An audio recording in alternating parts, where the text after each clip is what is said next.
Good morning.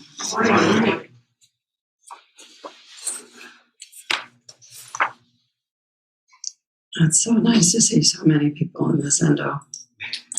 A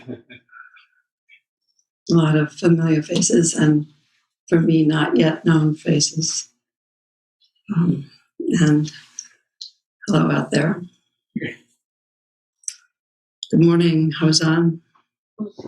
Good morning. So nice to hear your voice. I miss you. I think we're seeing an empty chair, but we're doing our best.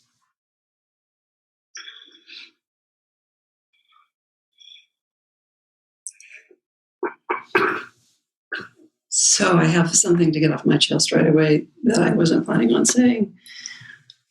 But I want to apologize deeply to all of you because I believe that I am implicated in the power outage.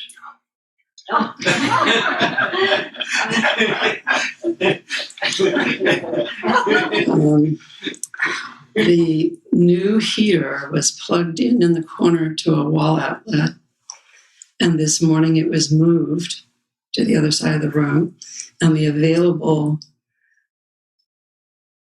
I'm afraid to say this in front of Libby, she's online.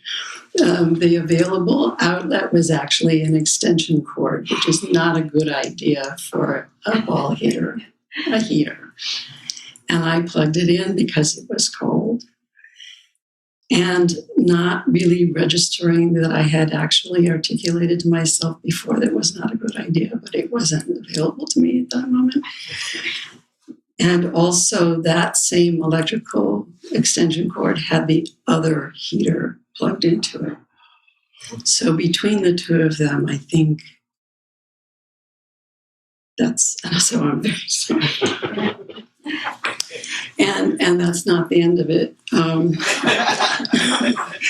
Yesterday, I was going to talk about this later, but I'm going to just throw this into this category.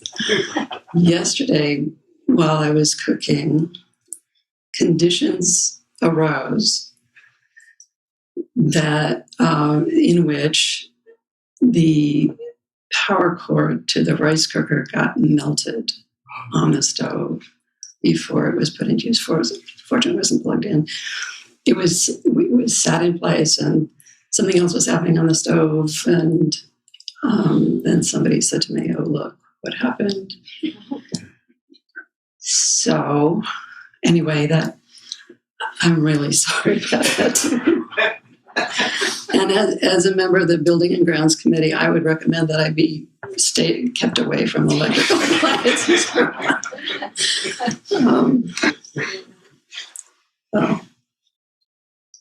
I did contemplate not admitting, but then I thought, how could I give this talk if I didn't?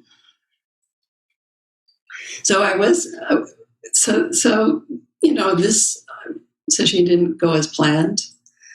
We were planning on hearing from Hosan, multiple days. And pretty much at the last minute, like only a few days ago, we were confirmed that couldn't happen. And so, but there wasn't any chance for all of us to talk about what the theme was or anything.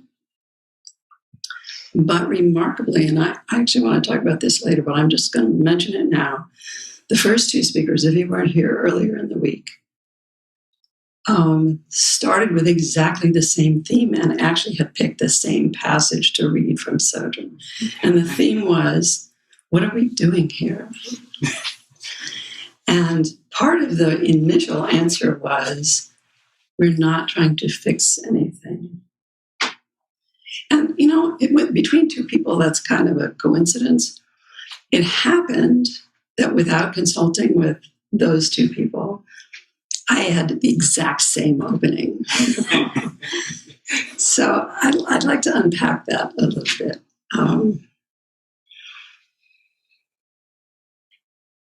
The redundancy, the apparent redundancy of that. And I would like to actually focus not on what we are not doing, but also what we're doing. I've spent the last many months sort of buried and diving into cultivating the empty field, which is Honshu. And I'd like to read a passage, and if you're not used to his language, it might be a little unpacking.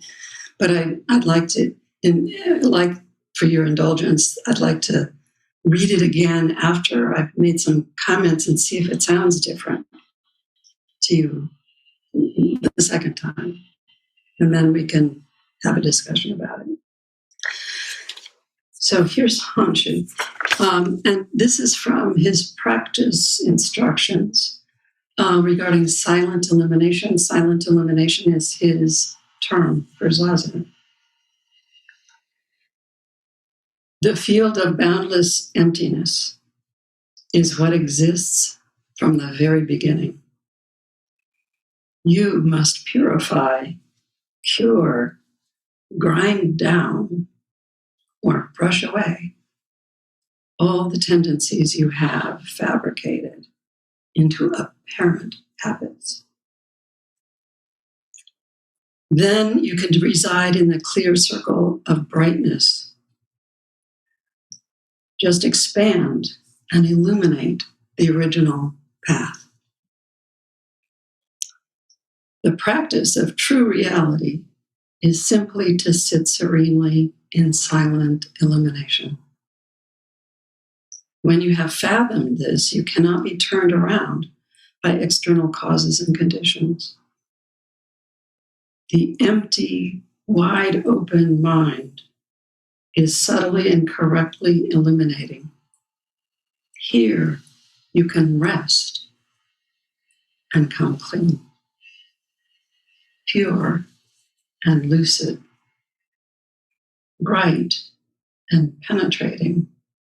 You can immediately return, accord, and respond to deal with events.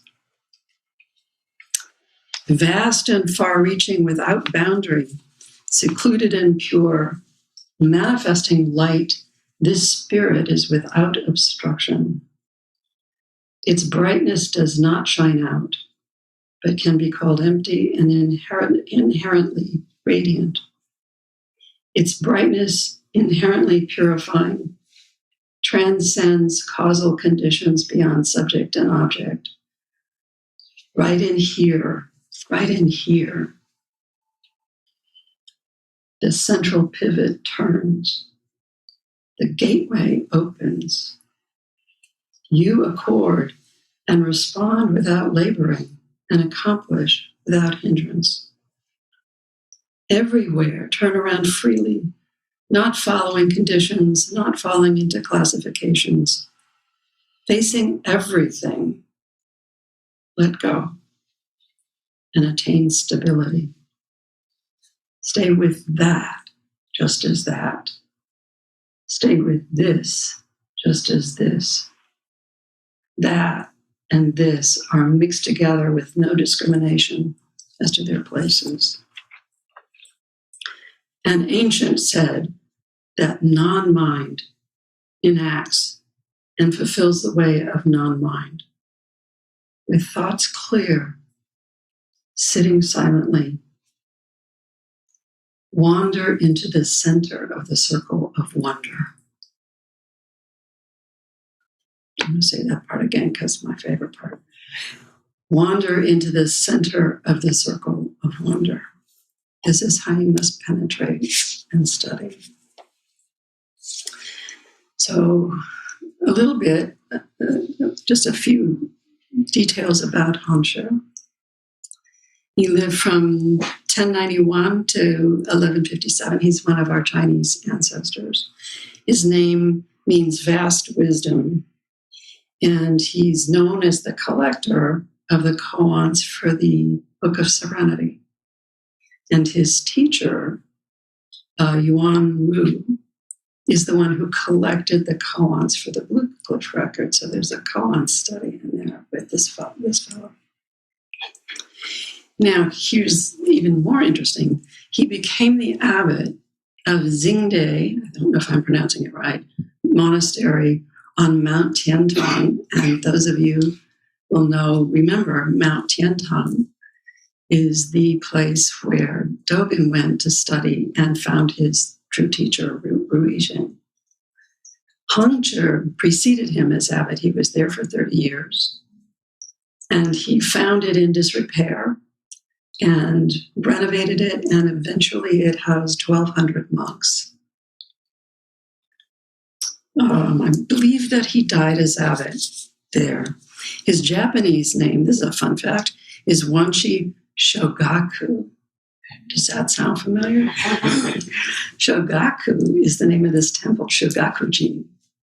I don't know the exact origins. I think Suzuki Roshi had something to do with it, but I'm not sure if this is what he was calling on.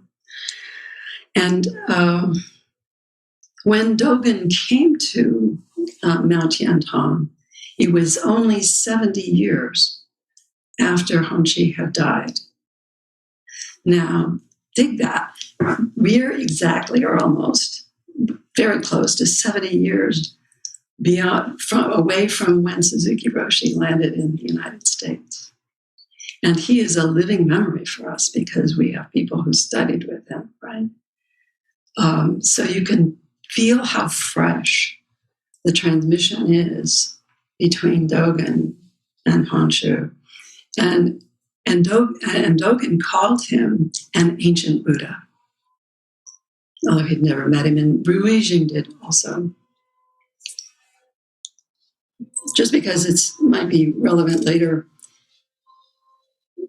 Dogen's awakening words from Ruijin were cast off body and mind. If you ever wondered why we use that phrase so much, that's probably why. So back to what is Hongzhi talking about? What is non-mind? And there I even try to address what is emptiness.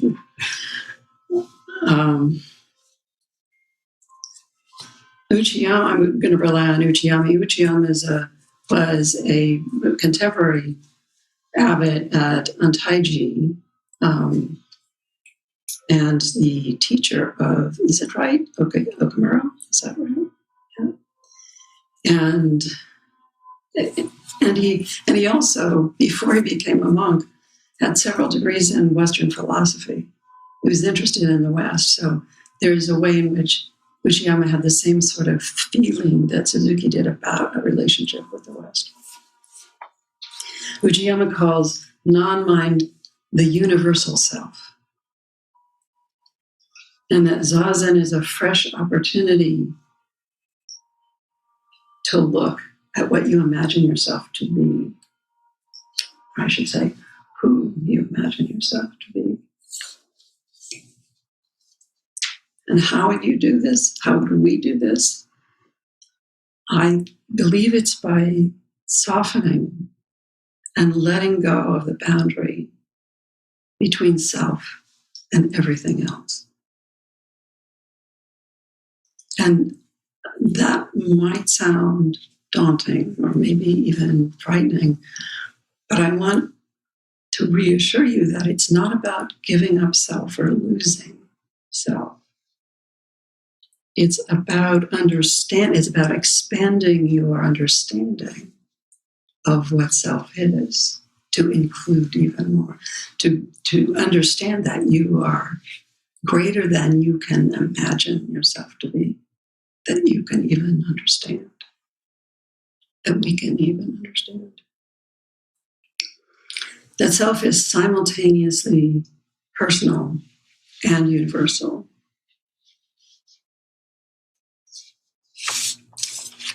And that in your own being, in our own being, we are the wide open field of emptiness that Hongzhi is talking about cultivating.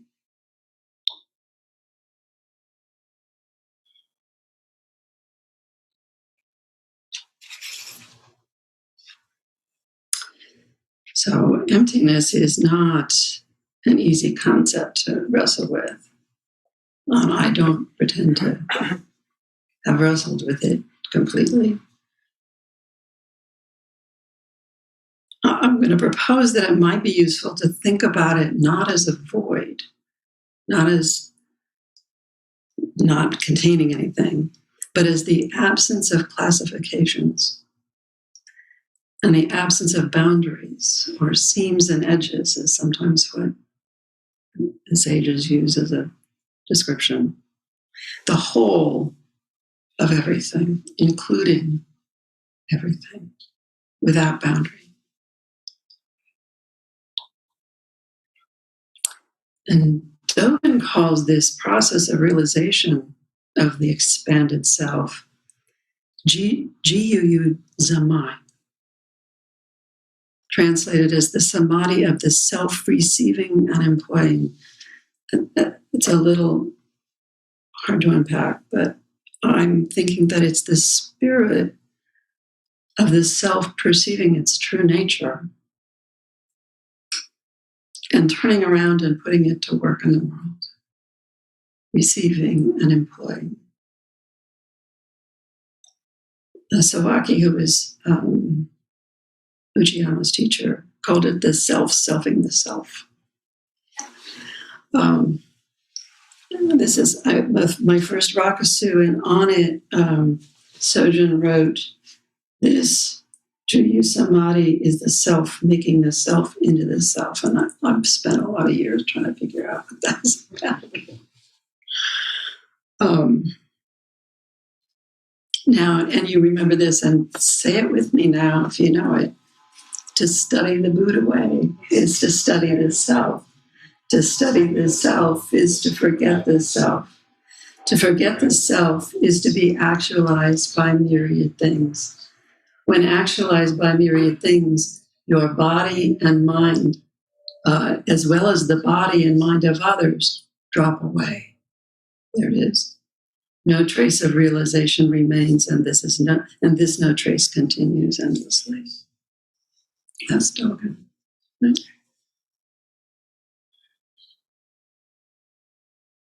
So, as I've been contemplating this, I think what arises naturally from this study of the self, from this silent illumination, is prajna, wisdom, which is both a mysterious way of knowing and a way of responding with appropriate action. The automatic reaching for the pillow in the middle of the night. And I propose that we all have these moments. And part of our practice is realizing that we have these moments when they happen. The night before the first day, I set my alarm to get up early enough to get here by 5:40. And in the middle of the night, I woke up suddenly and said, I set my alarm wrong. Didn't I? Maybe I did. And I looked and I did. I had set my alarm for 5:40. And I contemplated and it started to go down to some sort of blame and self-disparaging. And then I stopped myself because I've been trying to school myself not to go down that rat hole of blame and just say, thank you. And thank you. And feel grateful. And so I reset my alarm and I got up in time to be here. So I recall Ron calling. Ron, are you there? I can't see it. I don't think so. I'll have to tell him I said this later. Ron, when we were studying the Paramitas, he called prajna parental guidance. Maybe he had different parents than some of us. But the wisdom of knowing how to respond, the appropriate response.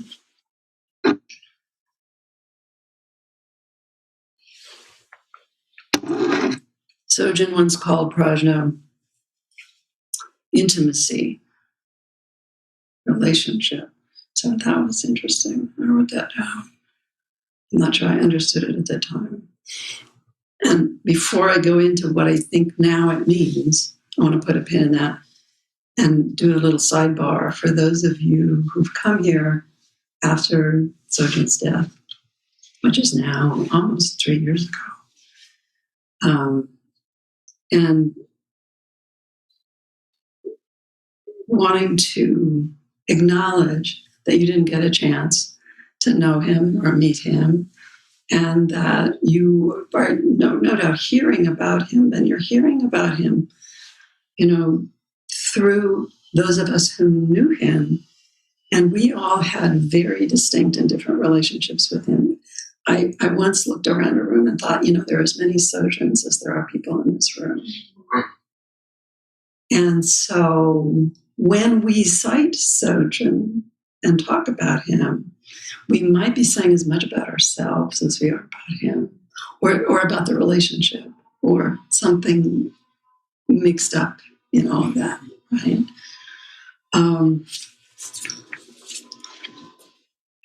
It's sort of the same way we figure out, or we have our own relationship with Suzuki if we've never met him.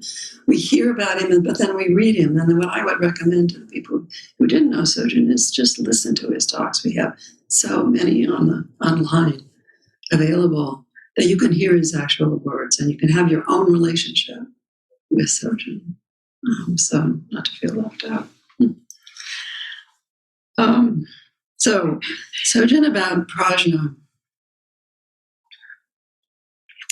The intimacy and relationship that is, I think he's talking about the intimacy and relationship that is created by tapping into the universal self, the ground that exists under us all, that we have our roots in.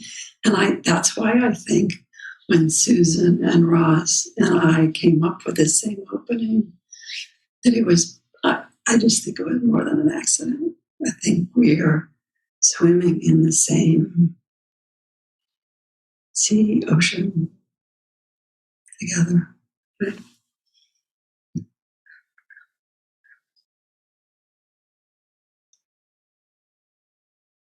And it's Sojin's deep understanding that we are all interconnected, that our interconnectedness is manifested through these kinds of apparent synchronicities. Here's Uchiyama again. To think that universal self is apart from personal self is just a limited comparison of the brain, just a variant of self versus other. Universal self, or all-inclusive self, is free of comparisons and includes the personal self. Self is not some fixed concept regarding who you are. It is the all-inclusive self you personally wake up to. Uchiyama. So between Sojin, Uchiyama, Dogen, and Honshu, what we find is this continual emphasis on the wholeness and non-separation, and that nothing is external to this luminous presence of mind. But what does this look like in the day-to-day? Well, I have kitchen practice as kind of an immediate reference. When my day came, I had done a lot of prep. I was feeling pretty confident of it. But on the day itself, I found myself uncharacteristically and very anxious. Not the kind of worry anxious, but the kind of flashing catastrophe type of anxious. And I felt it viscerally in my body, and the only thing I could do really was I acknowledged it to my crew, because I have a belief that if you're carrying around that kind of energy, that you should own it so people know what's working around in the room. And then we went to work. And for those of you who haven't worked in the kitchen, A word about that. There's quite a lot of focus on getting things done on time. And I hadn't realized this, but Susan reminded me of this later, that we're actually on a different schedule than we were when we learned how to do this. And this was the first time of my doing this on this schedule. And there's an hour or less prep time in the kitchen as a result. But I vaguely probably thought of it, but I really hadn't dwelt on it. They say that, I don't know if it's the fair thing to say, but I'll say it anyway, that in Zen, when the bell rings, the food is ready. In Vipassana, the food is ready when the bell rings. No, the other way around. The bell rings when the food is ready. So that's one part. Also, one is monitoring how the little batch that you did at home for 2 or 3 people translates when you times it times 5 or 7, and you have this big pot that takes you don't know how long the time to cook in the way that it did at home. And the seasoning is, there's a lot of mystery about all of that, making that work. And then even though we have this idea that you do one thing at a time and focus on one thing at a time, when you're cooking, you're actually cooking 3 meals. And in the morning, before breakfast, you're cooking 6 meals or prepping for 6 meals because you're trying to get some stuff done for lunch too. So there are multiple things happening. And if you've noticed the kitchen, it's laid out so that the prep is here, the cooking is there, and the washing is there. It's a functional design. And the harmonizing of the crew is trying to just keep out of each other's way, reaching for a bowl around somebody's legs and all of that kind of stuff. And it becomes a dance. It becomes a harmony. For me, I had these clashing catastrophes. I realized just in time that I had not set the timer for the second side baking of the tofu. And I looked and it was fine. And I was like, oh my God, thank you. That kind of a moment. And then there was the rice cooker. And same. And then there was sauce that I prepared for the tofu, just didn't taste right. And I tried fixing it numerous ways. And I'd go away from it and come back. And I finally actually tossed it because the marinade seemed to do all right. But it had the same quality of, oh my God, thank you. There's probably a couple more in there, but you get the drift. Somebody told me that Anne Lamott's prayer, Anne Lamott is a local writer, her prayer, and I would call it a mantra, is help, thank you, and wow. Helps, thank you, and wow. Circle of wonder. And Sesshin is an enactment of all of it, silent illumination and moving into action, harmonizing and touching the ground under it all. And one of the loveliest moments in cooking is when you do the service. And the servers join the cooks all and chant the Heart Sutra. And when we did it, it was so strong. The chanting was so strong and so permeating that it just changed the energy in the room and in me. I have to say that's been true this whole sesshin. The chanting has been wonderful.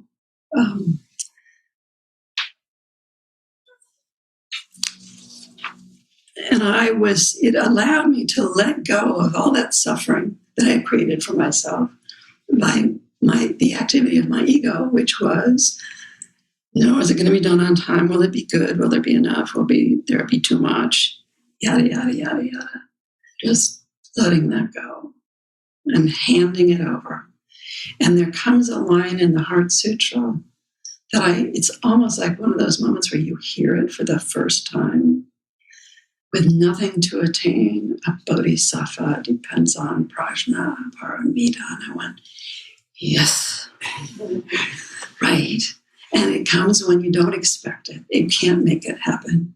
You have to just accept it when it happens and take it in and say, thank you.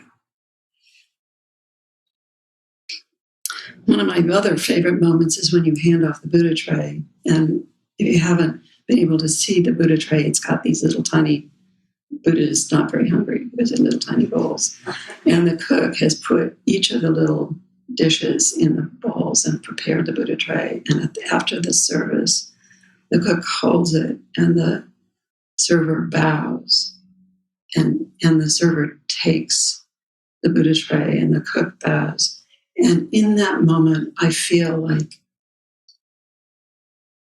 I've done my best and it's your show now. It's your baby. You go. And off it goes. All of the food goes and the servers are in charge. And it's like you're offering your effort and you hand it to this next group who offers and takes their effort and offers it and puts the Buddha tray. And then kind of magically then it's there while we're eating, and then it kind of magically disappears. It gets back to the kitchen after we're done.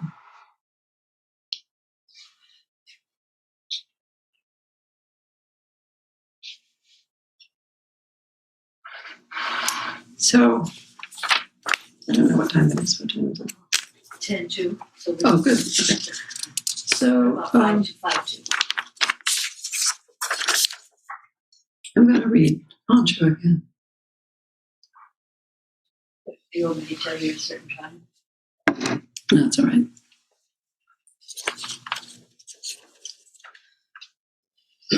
The field of boundless emptiness is what exists from the very beginning. You must purify, cure, grind down, or brush away all the tendencies you have fabricated into apparent habits. That seems like an exhortation, but I think it's a promise and an encouragement because of the word apparent. Apparent habits. We think we're stuck. We think we are really solid. But he's saying that in all of these different ways, some of these habits are going to be kind of hard. You're going to have to grind them down. Some of them can be brushed away. Then you can reside in the clear circle of brightness. Just expand and eliminate the original truth. The practice of true reality is simply to sit serenely in silent illumination. When you have fathomed this, you cannot be turned around by external causes and conditions. The empty, wide open mind is subtly and correctly illuminating. Here you can rest and become clean, pure and lucid. Bright and penetrating, you can immediately return, accord, and respond to deal with events.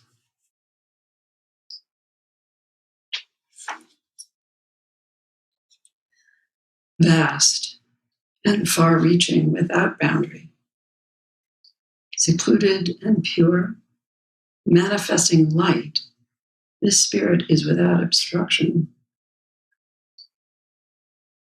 Its brightness does not shine out, but can be called empty and inherently radiant. Its brightness, inherently purifying, transcends causal conditions beyond subject and object. Right in here, the central pivot turns, the gateway opens. You accord and respond without laboring and accomplish without hindrance. Everywhere, turn around freely, not following conditions, not falling into classifications. Facing everything, let go, and attain stability. I think that sentence is worth a whole nother talk, actually, because the facing everything is a very big challenge. Very big challenge. And there's a range of ways to face. And so I'm not trying to unpack that today, but I just want to footnote it that way. Stay with that, just as that. Stay with this, just as this. This and that are mixed together with no discrimination as to their places. And ancient, and in this case, ancient is capitalized, so you might imagine who he's talking about. And ancient said that non-mind enacts and fulfills the way of non-mind. With thoughts clear, sitting silently, wander into the center of the circle of wonder. I want to emphasize the word wander, because if you haven't experienced Zazen as a circle of wonder, it's okay. It's not a prescription. What he's saying is that it's an accident. You wander. It's not like you're going somewhere. The word wander implies that you happened into it. If it happens, you happened into it. Sojin used to say, enlightenment is an accident, and sitting Zazen makes you accident prone. So it's that feeling.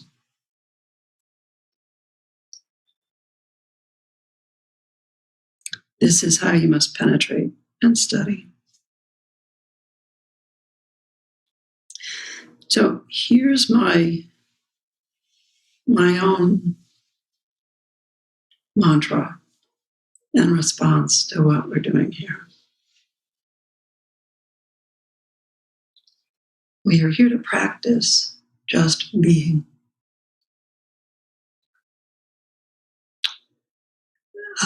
We're here to give up trying to get somewhere. This is a practice for me.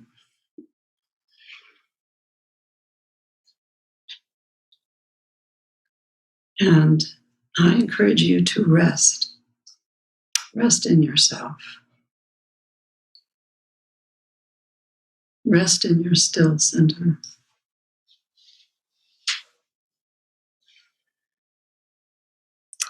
Rest in your own inner wisdom.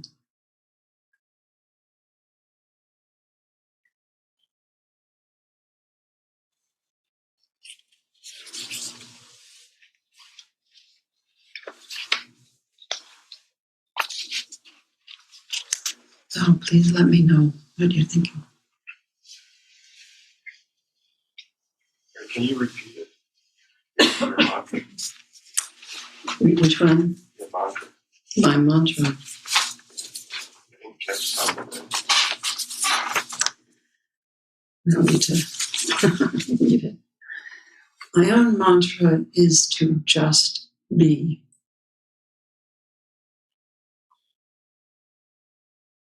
Which turns out to be remarkably difficult, actually. It's part of not fixing anything. But it also means that I need to give up the idea that I have to do something in order to be worthy. That worthiness is already there. Just be. That's my mantra. And the second one is give up trying to get somewhere, which is probably related.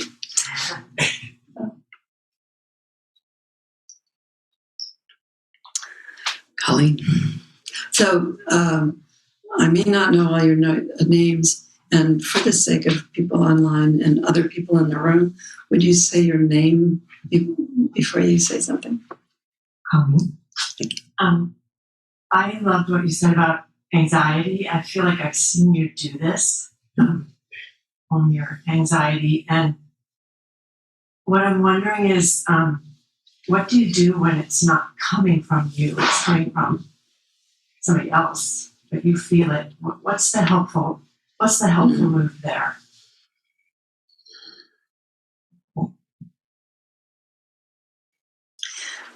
Well, I think for me, that other people's anxiety is not a problem if they own it. If they say, I'm anxious and I'm anxious about this, then that's easy, right? Right, but a lot of times they don't own it. When someone doesn't own it, then the way it often gets expressed is, I'm anxious, and the reason I'm anxious is because you're doing something. Or there's something wrong in what's going on in the universe, and we have to change it. And then the issue is what is arising for that person and what is actually going on, and figuring out how to sort that. What is actually the problem and what is actually a response in terms of the person. And that really depends on how well you know the person, what you can do about it. I don't know if you had something in mind about it. If it's an intimate, that's an obvious, which is you got to talk about it. What are you anxious about? Why are you anxious? Is there something I'm doing? What is the source? You can unpack it. And in people in Sangha, we can do that with each other too. Yeah. Thank you for your time. Yeah.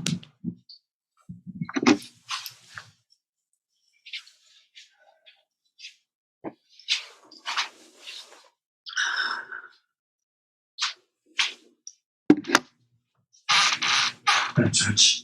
Thanks, Mary. I wonder, it says in the reading to accord and respond. This is sort of two-step. I'm interested in that according. Maybe you could talk about that, in that moment when you're like, oh crap, maybe I ruined the tofu. Like, what is that in that moment? What does that look like before you respond?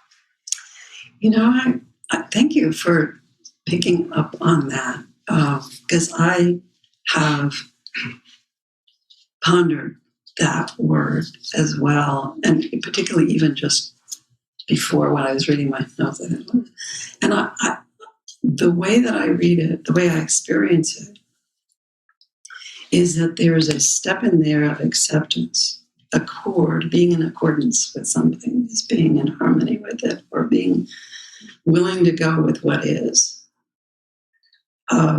And so there is a moment in the kitchen where you say to yourself, many cooks before me have ruined a meal, or have ruined a dish, and have served burned rice, or whatever. I mean, things happen, and so go with it. Go with the sauce into the compost, It is that, actually for me, the act is often more a matter of letting go of my resistance. It seems like maybe it's those habits that begin the first two lines, right? It's those sort of things that seem rock solid that need to dissolve before we get a core. Right. I didn't read one of the passages, but what he also says is let go of your ingrained ideas. This is the other way. So your expectation, it's supposed to be like this, supposed to have sauce on it.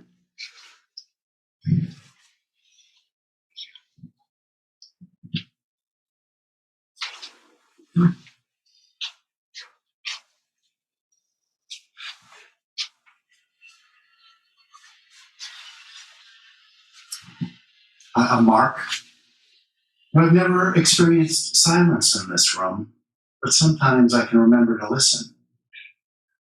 Where do you find silence?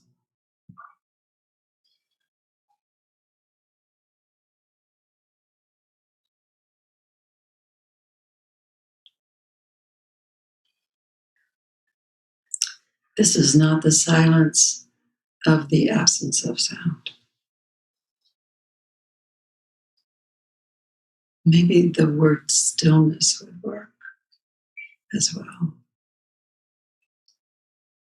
I mean, one of the reasons I like Hansha is because as I was reading it, I realized where Sojin got my name, which has always been difficult for me to understand. The second name, Dharma name, is stable center. Also could be still center. And I imagine it as the pivot point, and actually pivot is a word that Hansha uses too, in a gyroscope. It's that place that is still while there's movement around it. There's lots of noise around here, but there's stillness.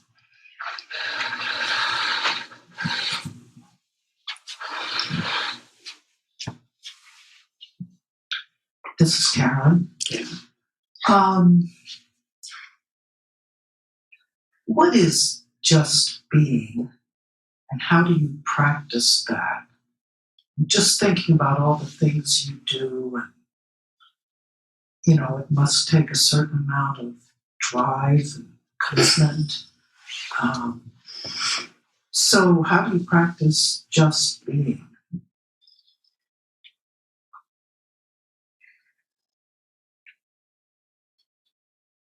I do a lot of things. That's true. And there's a lot of things I enjoy doing. And there's a difference between enjoying doing something and being driven to do it because you think you ought to, or because you think it'll make somebody happy, or you think whatever you think, it'll justify your existence.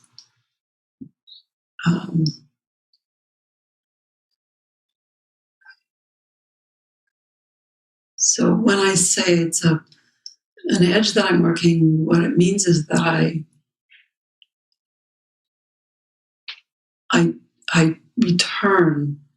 I notice when I feel driven by my activity versus when it's flowing or where I'm enjoying it. And I notice since I've been taking this as a kind of mantra, I've been noticing that I need time when I am just sitting.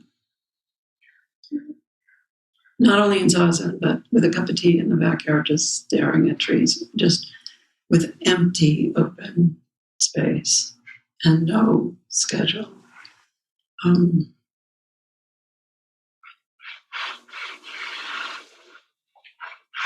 Darlene Cohen used to recommend that you take a whole day of nothing scheduled every week.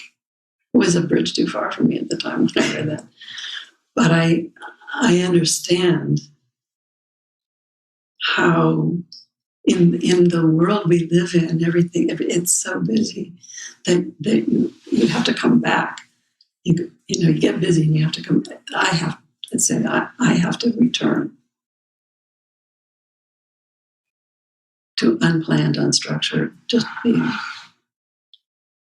I guess I'm wondering, being includes doing an action. Yeah. So Yeah. you could be cooking for sashimi with all the moving parts.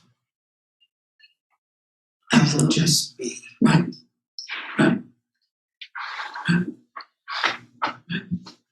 Thank you. Thank you. So,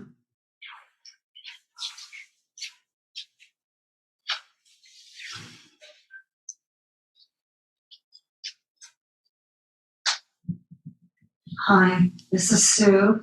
Thank you for the talk. It's amazing. And when you first started talking about electricity and your responsibility in it, I was wondering if Libby's online, if she has some words. Thank you. Libby, did you hear that? Would you like to unmute yourself? I didn't hear it. Could you repeat it for me? That was Sue Osher asking if you had anything to say about the electricity problem. As you said, my dear, stuff happens. Go with it. Thank you. Bows. I will tell one story on myself about that. My father was an electrical engineer. And forever, and he died when I was 11, so I don't have a lot of memories of him. But as an adult, I loved standing about 12 feet back from the wall and yanking that sucker out of the wall. And I learned from my brother that my father, was adamant about going up to the plug and pulling it out. And I realized that in some way I had osmosisly brought that into myself, go up to the wall. And so I defiantly was going, And one time at work, I was doing that with one of those heavy equipment things, which has a big plug on it like this. And I yanked it, and I just watched as the thing clocked me. And I went, that's why you don't do that. So I'm a hard learner in this whole arena. I guess we should stop there.